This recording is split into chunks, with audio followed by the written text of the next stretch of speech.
it's Doris Colgate with Steve Colgate on the dock with our hashtag Dockside Chats with Steve.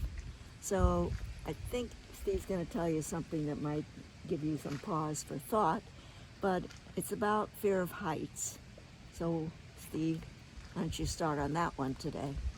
Yes, well, luckily I don't have a great deal of fear of heights, but I was one of the lightest crew members on some of these transatlantic races, and so if they needed to go up the mast, it was always, they'd haul me up because I was light.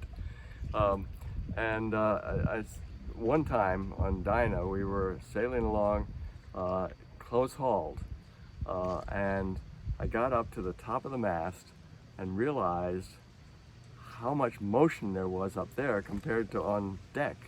We were pounding into waves. The bow would go down maybe 3 or 4 feet. The top of the mast would go shooting forward and back, and forward and back, and it was really quite scary. Why did you have to go up to the top of the mast? Well, we had to. It was a wind anemometer thing that needed to be fixed or something. I had another one in 1967 on American Eagle. American Eagle is the 12 meter that I was foredeck person on, and they had brought it was a Sunday, I think. They had brought the boat ashore, that propped it up in a big cradle, and there was one man up there who had to work on the electronics, and he was the only person around. I went up to see what was going on. This curiosity kills a cat, I guess. And so I went up there, and the ladder, it was about 20 feet off the ground just to get on deck. And then there was like over 100 foot of mast. And he said, I need to have this new anemometer put up at the top of the mast. And you willing to go up? And I said, no, sure. So I took it. And back then, the bosun's chair that you sat in was a piece of plywood. It was about that size.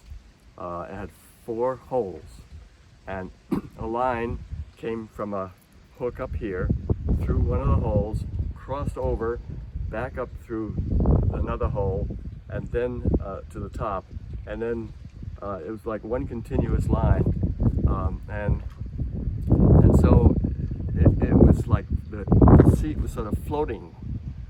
So if you put your weight over to one side of it, it would tilt that way. So I went up to the top and then realized that we were too blocked up there, and I couldn't reach where I needed to put this fitting.